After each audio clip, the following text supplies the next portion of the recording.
Thank you all. Well, first of all, Tulsi, thanks for the kind introduction.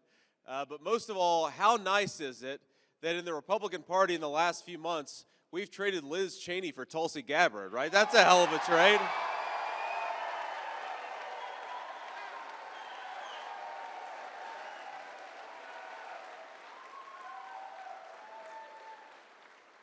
But look, we're thrilled to be here. I'm thrilled to be in Pennsylvania. We actually recorded an episode of Joe Rogan this morning, so we started out in Austin, Texas.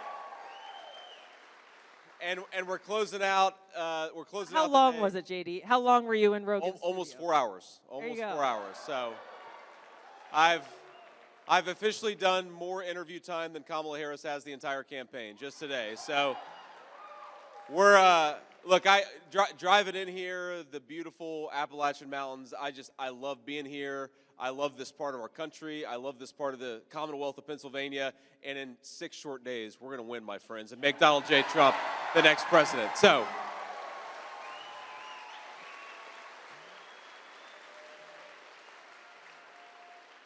with that, I'm looking forward to tonight. Tulsi, thank you for doing this. We're thrilled. Let's give another round of applause to Tulsi Gabbard. Thank you. Thank you so much. Well, we are right here at home tonight, JD, not only because we are surrounded by so many great patriots who love our country as we do, but we're also surrounded by many men and women who have worn the uniform as we have. And I'm looking forward to the conversation that we have. So we'll kick it off. First, we have David, who's got a question for you. Hey, hello. My name is David. I'm a 3-tour Afghanistan combat veteran. Flew Apaches there. Thank you for your service, David. Spent a lot of time in that country. And let me just say thank you both for your service and your continued service, ma'am. And for all the other veterans that are here too, thank you for giving me the chance. I appreciate that.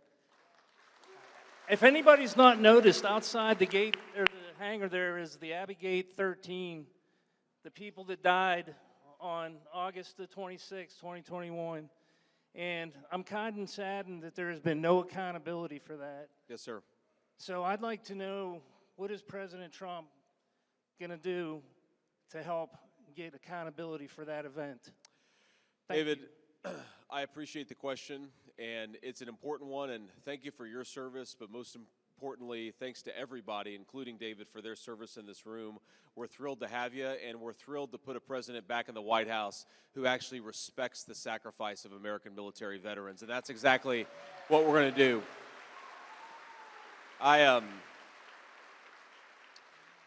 David, like President Trump, I've spent a lot of time with the families of the 13 brave Americans who died at Abbey Gate, and one of the things that has really affected me is the recognition that a lot of these guys, they're not mad. They're, of course, heartbroken, but they're not angry that their loved ones lost their lives because they recognize that when you put on the uniform of the United States, sometimes that's what's happened, right? That's what a lot of people sign up for. What they're really angry about is the fact that their loved ones died and there's been no accountability for the disaster that led to their death in the first place. That's what pisses them off. They're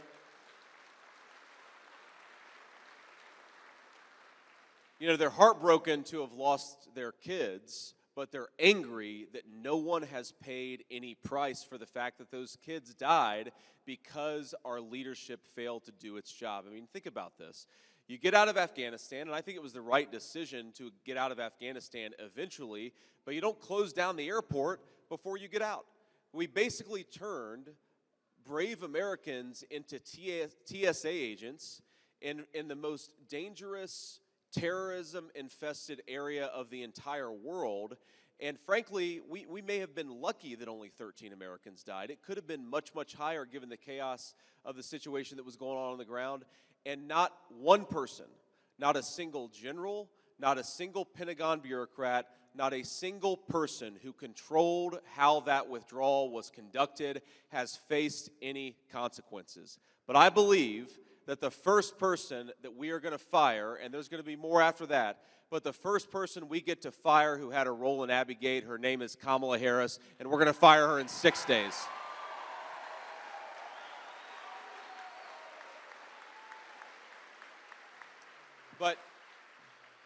The last thing I'll say, David, is after that, after we fire Kamala Harris, we have got to get some accountability. Who made the decision to close down Bagram before we had everybody out of Afghanistan? Who made the decision to put our troops in that situation to begin with? Who made the decision to not evacuate any of our $80 billion worth of equipment before we closed up shop and left? There has to be answers when people fail. And one of the things you'll see is the media, of course, attacks Donald Trump because there are people that criticize him. And what is almost always true is that the people who are most loudly criticizing Donald J. Trump are people that he fired because they screwed up. Those are the people that are attacking him. And I think I speak for every person in this room. I'd rather have a president who fires the people who screw up than the president who protects their jobs when they screw up. And that's why we got to get new leadership.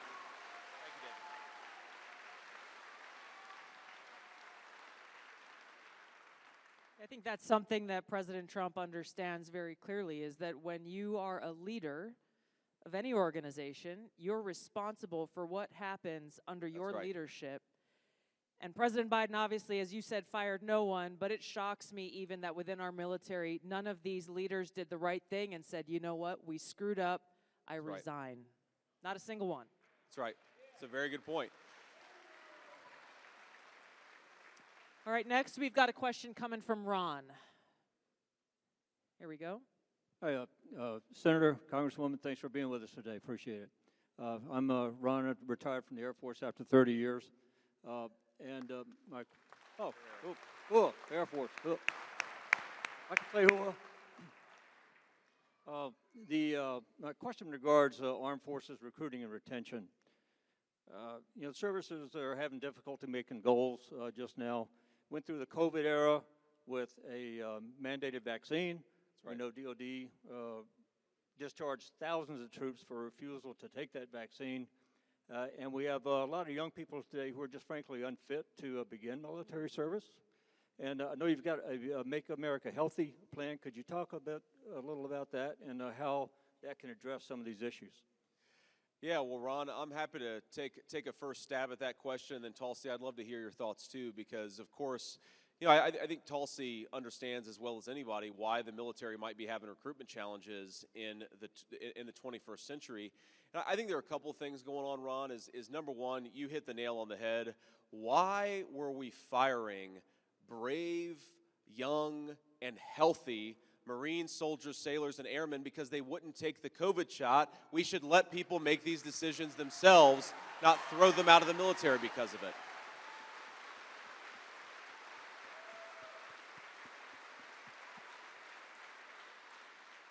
But of course, that's not just thousands of Americans who were thrown out of the military, and it was a disgrace, and Donald Trump and I have promised that we're going to offer all of those people a return to service with back pay on top of it. That's important.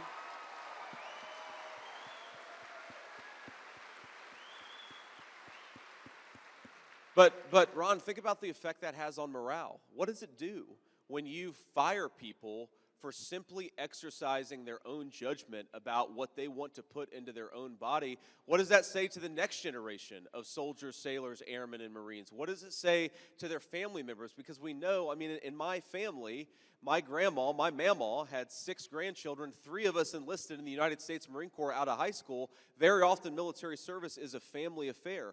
So what we did, I think, was a massive slap in the face to our troops, but it also really, really hurt morale. And the final thing I'll say, and again, I want to hear Tulsi's views on this too, is people want to sign up for the United States military because they love their country and they want to engage in public service. They don't want to sign up in the military because of a bunch of progressive ideas. They don't want to be enforcers of one political party's dogma. They want to serve the whole United States of America. And I think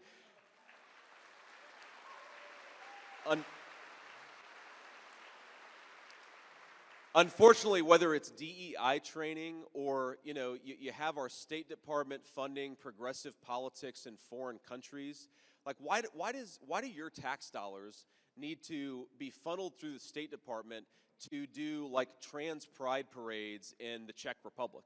Like, what does that have to do with the America's national interest? If you, even if you agree with that, and I imagine none of us do, but even if you agree with it, that has nothing to do with America's national interest, so why are our taxpayers funding that stuff? But when you do that, it makes people not want to serve their country because they're worried they're not serving the whole United States of America, they're serving Kamala Harris's radical agenda, and that's going to stop the minute Donald J. Trump becomes president.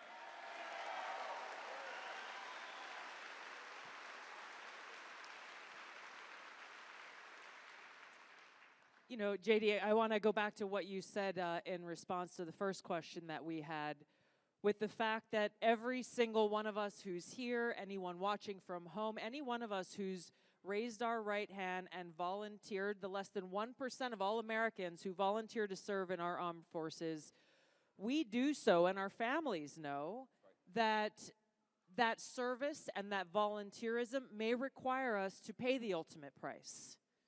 And we do so willingly because of love for our country and our commitment to defending the safety, security, and freedom of the American people.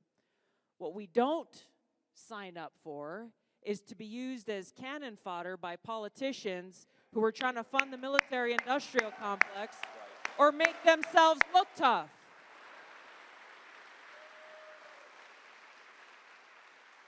And so the very least that our men and women in uniform deserve, that our veterans deserve from our leadership, the president, our commander-in-chief, leaders in Congress, is to have our back.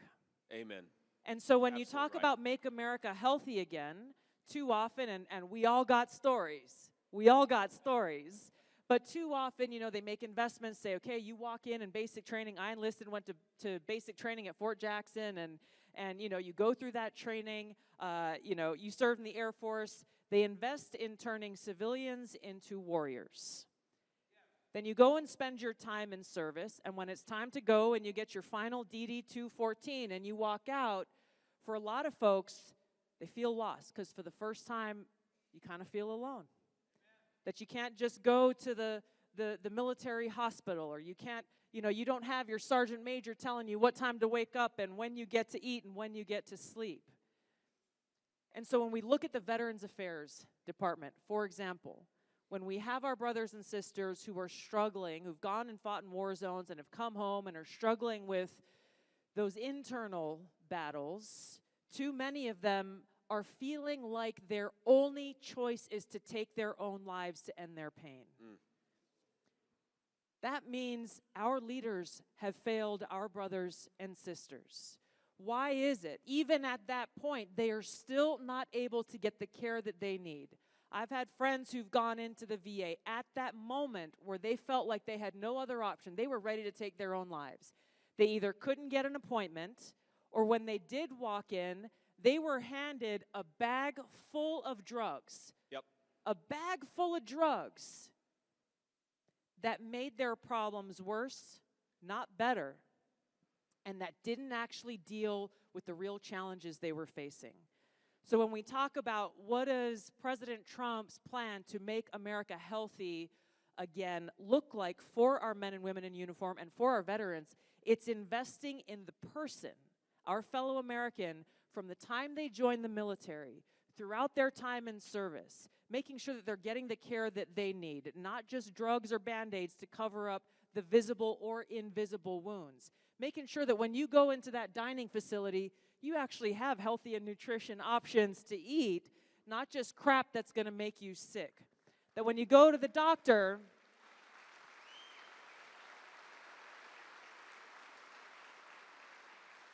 they're not just going to give you pills to cover up whatever pain you are experiencing. And that when it comes time to lay down the uniform, when your service is complete, that you're able to go, as with President Trump's accomplishment in passing the Choice Act, that you're able to go to the provider of your choice, whether that be at the VA or in your local doctor's office, and get the care that you need. And I just want to close by sharing a personal story, because I experienced what a difference this made in my own personal life. I was a member of Congress representing Hawaii. It was the 2nd Congressional District, the rural parts of the state, and there was a Vietnam veteran named Andrew Jamila. He'd been awesome. He was a local leader. He was like the unofficial mayor of his hometown of Waimanalo on the island of Oahu. He called me up one day. Thank God he had my personal cell phone number. And he said, Tulsi, I just had a heart attack, and I'm at the hospital down the street. We lived like 20 minutes from each other. I'm at the hospital down the street. They tell me if they can't have open heart surgery right now, then I may not survive. The VA hospital, which was about 40 minutes drive over the mountains to the other side of the island, said they would not cover this surgery that would save his life, that he had to get into an ambulance and take that 40-minute drive to get to the VA. His doctor said, you might not make it, Andrew. You might not survive. And so thankfully, I was able to help him, and it was because of the Choice Act that he was able to get the care that he needed, that he survived that heart attack and was able to live another day.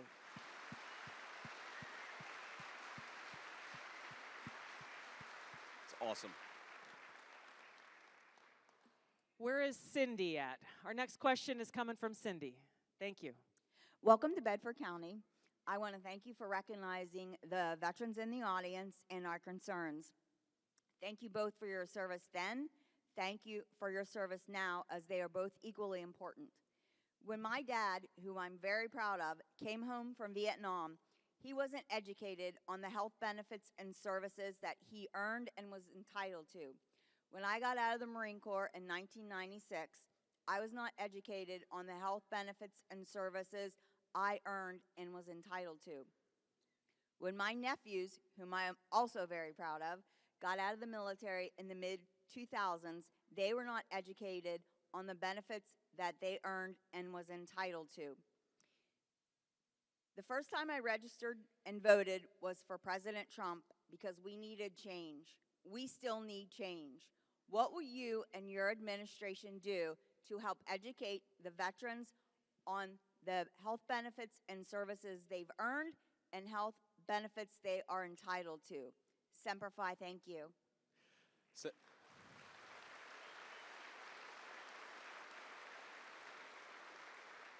Well, Cindy, Semper Fi, and thank you for the question, and thank you for your, not just your service, but your whole family's service. That's an amazing testament to the American tradition of military service. But I actually have a somewhat similar story, though luckily it didn't have the same personal consequence for me. You know, when I got out of the Marine Corps in 2007, I went straight to Ohio State University. Don't hold it against me. I know we're in Pennsylvania. And, you know, I signed up for a student health plan, and it was a lot of money. Right, and I didn't have anybody helping me out. I was on Pell Grants, and you know things were pretty tight because I was, you know, I didn't come from a family of means. I didn't come from a family of money, and I had no idea that because of a law that had been passed while I was in the Marine Corps, that I could get free health care through the VA. I think it was for 5 years after I got out of the United States Marine Corps, and I had no idea. And so I spent hundreds of dollars on health insurance premiums until somebody kind of just said, hey, why don't you go to the VA and get health care service? And I said, I don't think I'm allowed to. And they said, I know that you are. And that's what changed that for me and saved me probably thousands of dollars of health care expenses over the next few years. And I think that what we have to do is the Veterans Administration needs to cooperate with Department of Defense and make sure that whether it's the last month or the last week, when folks are getting out of active military service, they need to be educated about what the services that are available so they can take advantage of what they're owed by their own government. That's got to change.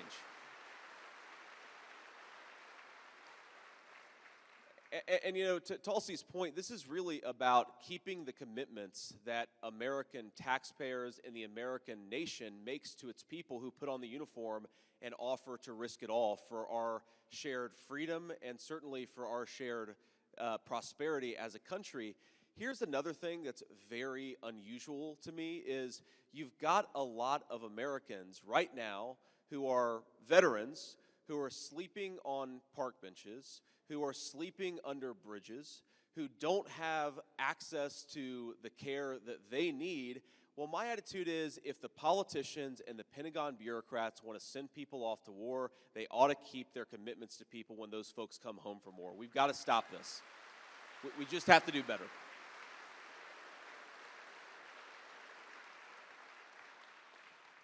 What you just said, JD, I think is so central to the changes that we need to make in a very simple thing of making it so that the DOD and the VA work together. That's right. A lot of people, those of us who have gone through this know, but the fact that you spend your time in service, and whether you've deployed or not, you've got a probably pretty thick medical record. The VA has no access to your DOD medical records. No access. So you got to go and bring pieces of paper, and they got to literally scan those pieces of paper into a different database. When I first got to Congress, I asked why. Like, that's crazy. That doesn't make sense. I asked for a printout of every single veteran in my district so that I could help inform them of the services that were available to them. They literally printed out on an old dot matrix printer, you remember the holes on the edges with the perforated lines, and gave me this huge stack. But the reason why they said that the two systems don't talk to each other was because of some government contract that someone signed. Wow. President Trump's a problem solver. I guarantee you he'll find a way to solve this problem. That's exactly right.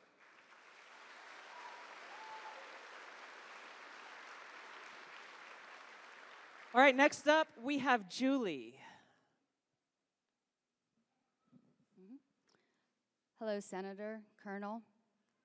I'm a retired United States Army soldier. Since I've left service, I've continued my education by obtaining a master's degree in counseling as well as a PhD in criminal justice. So according to the research, 14% of our homeless population in America are veterans. Wow. Well, that number includes 7% of an increase just in the last 4 years under the Biden-Harris administration. Our veterans watch as the current administration puts illegal migrants up in hotels. What will you do to change that policy, and will you help find solutions for those homeless veterans? Yes, ma'am. Thank you.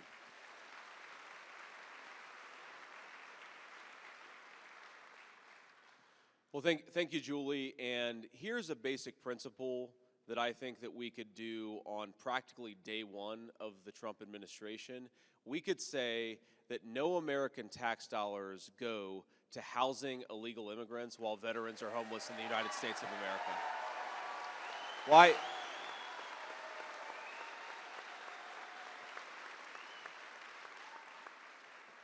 Again, to me, this is about duties and obligations, right? Veterans understand duties and obligations as well as anybody. We make a sacred compact between our nation's veterans. We say we're going to send you off to places, sometimes places, to Tulsi's point, that you never should have been sent to in the first place.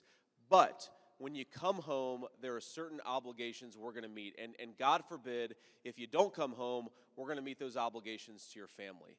The fact that we have so many people who did their end of the bargain and the government doesn't do its end of the bargain is a scandal, and it needs to stop on day one of the Trump administration. It's so unacceptable.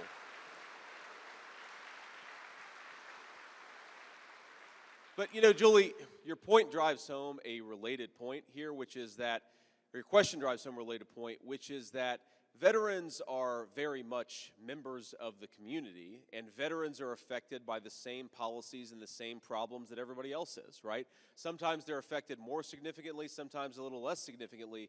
But why do we have 14% of our homeless population who are veterans, and why have we seen such a significant increase? Because housing has gotten totally unaffordable over the last 4 years. There is a direct connection between increased housing costs and increased homelessness. I believe in the state of Pennsylvania, housing costs have increased by about 40% just since Kamala Harris became the Vice President of the United States. So if we want to fix the veterans' homelessness problem, let's make housing more affordable for all America's citizens, and let's do it starting immediately.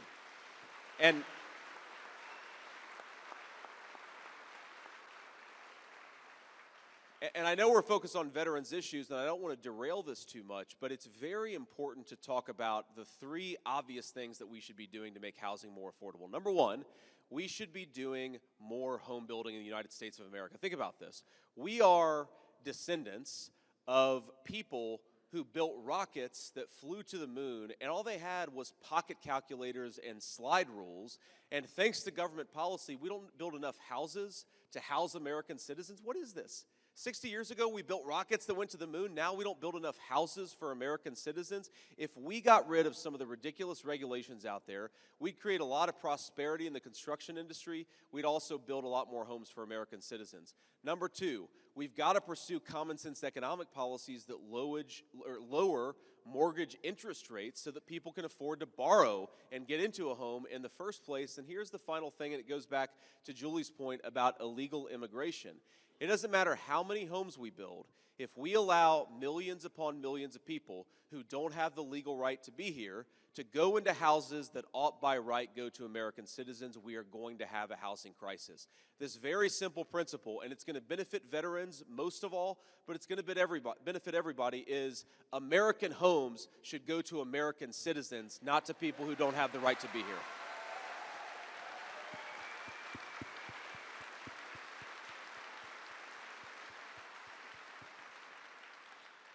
All right, our next question is going to come from Jesse. I promise I'm standing up. My name's Jessie. I am a proud Puerto Rican, first and foremost. Army veteran, served as a drill sergeant. I've lived in Pennsylvania for over 20 years now, and I'm proud to call Pennsylvania home. So with all of that being said, I also have a almost 17-year-old son who's looking to join the military. He would love to go to an academy. So my husband and I are getting ready to send him off to do something like this. As someone who served, I deeply value the importance of peace and stability. In President Trump's first term, he showed a willingness to take bold steps by engaging with leaders across the world to promote peace. Given the current global landscape, can we expect the same level of commitment, proactivity, and diplomacy from him if reelected, especially given that I am now sending my son? Yes, ma'am. So first, let me say a couple things. So you said your son might try to apply to an academy. Is that next year? Okay, so the rules are if you need to go to an academy, you need a letter of recommendation from either your senator or your congressman or from the vice president. And I'll say that while I don't know the Pennsylvania senators especially well, if all goes according to plan, I might know a guy who could help with that letter in 6 days. So please reach out to us. No promises, but reach out to us. But I'm so thrilled to hear about your background because I'm actually going to see him tomorrow at an event that we're doing in North Carolina. One of my best buddies in the Marine Corps was a Puerto Rican guy who grew up in the Bronx. You grew up in the Bronx too? Oh, that's awesome. Well, he grew up in just incredibly tough circumstances. I mean, he grew up in a very, very poor family. He was the best Marine that I ever served with. He's just a great, great guy, and I'm going to see him tomorrow. I'm very excited about it. But to answer your question, we are absolutely going to engage in robust diplomacy, robust statecraft. And one of the things I love about Donald J. Trump is, yes, sometimes there are problems in the world that require a military response. Sometimes there are problems in the world that require smart diplomacy, and you've got to use both if you want to solve the American people's problems overseas. You can't just send everybody off to war. That doesn't keep our trust with our veterans, and it sure as hell doesn't honor our commitment to the people who put on the uniform if we send them to be the policemen of the world instead of honoring their service and honoring their sacrifice by treating it as the precious resource that it is. So yes, we will absolutely be very careful about how we engage in foreign diplomacy. And this is, one of the things that, I imagine most of us are Republicans, or at least are going to vote for President Trump. I know we've got a lot of Democrats and independents in the audience too, including, of course, our great friend up here. And, one of the things that my fellow Republicans will say about Donald Trump's foreign policy is that it was strong, that weakness invites aggression. And that's right. I do think that Kamala Harris's weakness has invited aggression, but I actually think that's only half of the equation, because Donald Trump's foreign policy wasn't just strong, it was also smart. It recognized that sometimes you have to talk to people, sometimes even people you don't necessarily like or agree with, but you've got to engage in smart diplomacy, and that is sometimes how you keep a war from starting in the first place.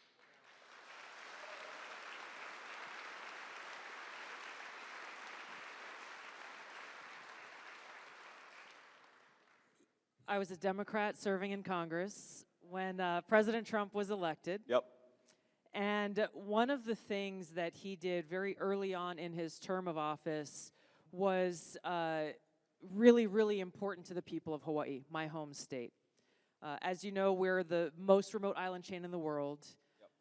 We are very well within North Korea's proximity of their intercontinental ballistic missiles. At that time, they were still developing their nuclear capability. They are much farther along today than they were back then.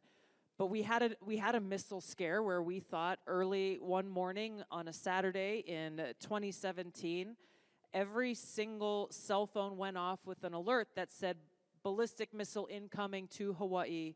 You remember this? I remember this. This was a big news story at the time. It was massive for residents and tourists alike. People sitting on the beach in Waikiki watching the sunrise, and their phone goes off and it says ballistic missile incoming to Hawaii. Seek shelter immediately. This is not a test. And it's you can't really imagine what that is like until you experience it. They were just trying to prepare you in case Kamala Harris became president. That's what's going to happen if that nightmare ever becomes real. But we went through. I mean, people sitting on the beach. They're like, where do I go to find shelter? That where here, as if we got that alert tonight, where would we go to find shelter? If we got an alert that Putin was launching a nuclear weapon, where would we go? There is no shelter to be found. And it was a huge wake-up call to realize that fact and that reality. And so when President Trump chose to go and meet with Kim Jong-un, the first president ever to step into North Korea at the DMZ, as a Democrat in Congress, I was loud and proud to say this is the kind of leadership that we need, because President Obama, in the previous 4 years, I had been urging them. I was on the Foreign Affairs Committee, the Armed Services Committee, urging them to do this, de-escalate tensions, try to denuclearize the Korean Peninsula. President Obama refused to do it because he said he didn't want to reward Kim Jong-un with a meeting. So, JD, I'm just wondering if you can talk about how, you know, there are critics of President Trump who say that his foreign policy is isolationist. Yep. Talk about and tell us why they're wrong. Well, they're wrong in part because of exactly what you just said. You know, it's funny, the people who have been wrong about every foreign policy disaster for the last 30 years are the very same people who say that it's terrible to engage in diplomacy. And it's interesting that they were wrong about, remember how they said that Iraq had weapons of mass destruction, and remember how they said that it was going to be really easy to turn Iraq into a, American-style democracy, and they said it was going to be really easy to turn Afghanistan into a Western liberal society, and of course, that became a 20-year quagmire. My attitude is, after 20 years of being wrong about everything, why don't these people at least acquire some humility and shut up and stop trying to tell us what to do with the foreign policy in the United States of America? And, the idea that somehow showing up in North Korea and having a conversation is going to reward somebody. What we should be doing is actually having conversations with people and trying to de-escalate situations before they become massive military conflicts. And again, this goes back to the strong versus smart distinction and why both are important. You need both in an American leader. Remember how they all accused, and I've been accused of this, Tulsi's been accused of this, of course President Trump has been accused of being in bed, of colluding with Russia, and yet when George W. Bush was president, Russia invaded a sovereign country. And when Barack Obama was president, Russia invaded a sovereign country. And when Joe Biden was president, Russia invaded a sovereign country. Who was the one guy who prevented the Russians from invading a sovereign country? It was Donald J. Trump. And they never talk about that.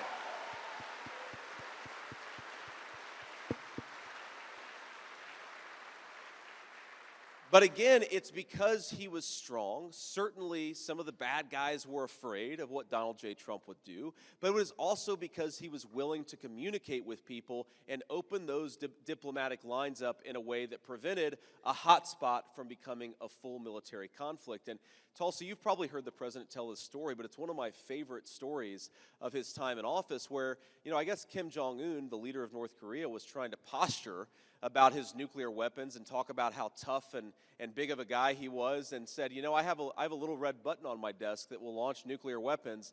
And President Trump said, I have a bigger red button on my desk. And I actually, this is such a profound change between the President Trump, Tulsi Gabbard, common sense view of American foreign policy and the broken consensus of the last 30 years, is that we have got to recognize that the best way to advance America's interests is, yes, to build a strong military, and yes, to be willing to use it when we have to, but also to engage in diplomacy. Why have a military if you're never going to engage in diplomacy? Why always use your fellow citizens, as Tulsi said, as cannon fodder? Why not instead actually communicate from time to time? You might save the lives of your citizens and prevent a bigger disaster down the road.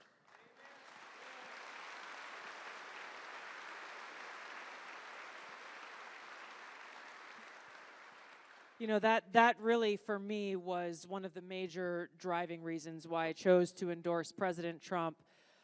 David, I'm glad you brought up the 13 who were killed at Abbey Gate. I was honored to announce my endorsement of President Trump on the 3rd anniversary of their sacrificing their lives for our country, because it is essential that every one of us as Americans always keep the memories of those who have paid that ultimate price on our hearts, and that we hold our leaders accountable. The most important responsibility the president has is to serve as our commander-in-chief. Our founders told us that the government only exists with the consent of the governed. That's right. We face a no-fail mission. Every one of us. A no-fail mission to save our country and save the world, and President Trump is the only choice in this election that will lead us back on that path towards peace, freedom, and prosperity.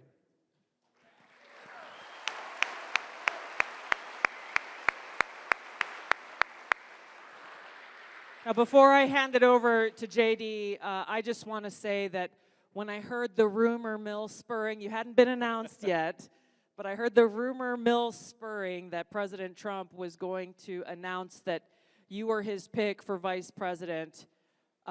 My heart was happy and I felt at ease, because in the time that you have served in the U.S. Senate, while it hasn't been as long as many others who've been there for decades, you have lived an experience that many others haven't.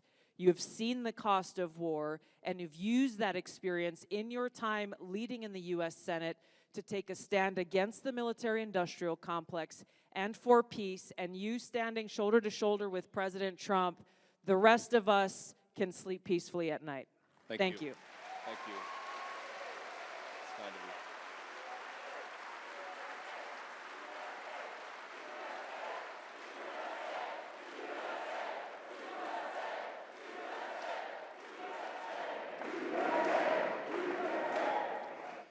So, thank you, Tulsi. That was very kind of you to say, and most importantly, it's very kind of you to go around the country and convince people to elect Donald J. Trump the next president of the United States, and we couldn't do this without you. Thank you.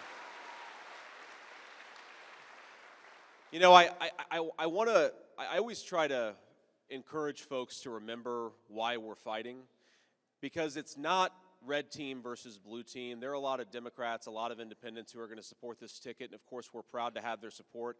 It's not even just to beat Kamala Harris, as much as I'll probably enjoy beating Kamala Harris more than any person in this room. Trust me about that.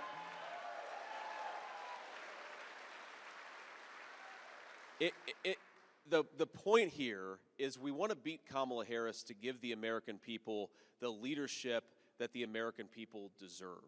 And that's ultimately what this election is about. ma'am, you asked the question earlier. I mentioned my friend who I'm going to see tomorrow, I think, assuming all the logistics work out. And think about what the Marine Corps meant to this kid that I served with. He grew up in the Bronx. He actually, as I understand it, had some drug use and even drug dealing in his past. He shows up in North Carolina at a Marine Corps base as a young kid, and again, he's the best Marine that I ever served with. In fact, I want to tell you a funny story, because he knew gang stuff because he had grown up in such a tough neighborhood and such a tough circumstance. And we were near a big city in North Carolina. It was late at night. It was probably 2 a.m. And he pointed to some guys over in a car at a gas station. We were stopped to get gas, and he said, I think those guys are Bloods. In other words, like members of a gang. And I said, well, why do you think that they're Bloods? And he said, well, because, they're dressed a certain way. They've got a certain kind of red dress. And I think that, I'm just telling you, man, I think that they're Bloods. I grew up seeing this, and I think that's what's going on. And, I called him Squeeze. I said, all right, Squeeze, well, what would you go up and say to these guys if they were actually members of the Bloods gang? And he said, well, I'd go up to them and I'd say, what that red be like? And I said, oh, that's interesting. So what would happen, Squeeze, if I went up to those guys and said, what that red be like? And he said, I'll tell you exactly what they'd say, JD. They'd say, I'm sorry, officer, I don't know what you're talking about. And if you think about the Marine Corps, it took a guy who was raised by hillbilly grandparents from eastern Kentucky and southern Ohio and put us into the same unit with a guy who grew up around Bloods gang members from the Bronx in New York City, and it made us part of the same United Marine Corps and American team. And that is an incredible thing that our U.S. military does.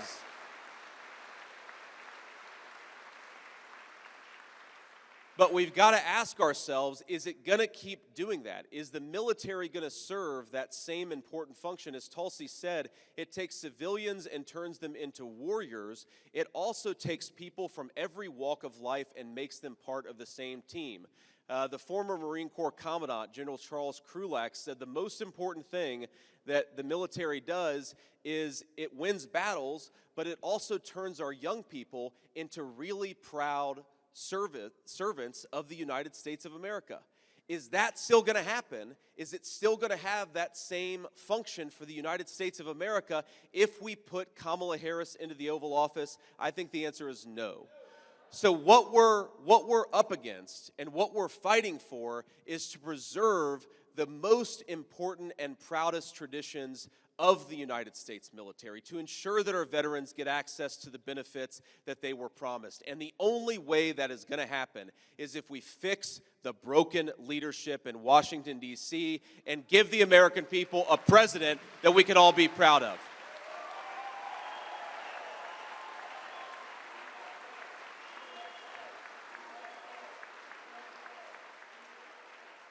And so I want to ask you, over the next 6 days, I want every single person in this hangar to get out there and vote 10 times.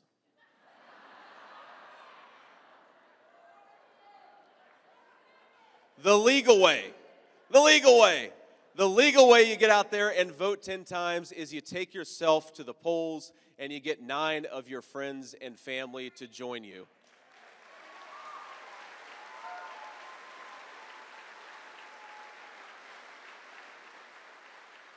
So with gratitude to Tulsi Gabbard, the incredible elected officials that we have here today, and most of all with gratitude to all of you for being here, we've got 6 days to go. Let's vote 10 times, and let's make Donald Trump the President of the United States. God bless you all. Thank you.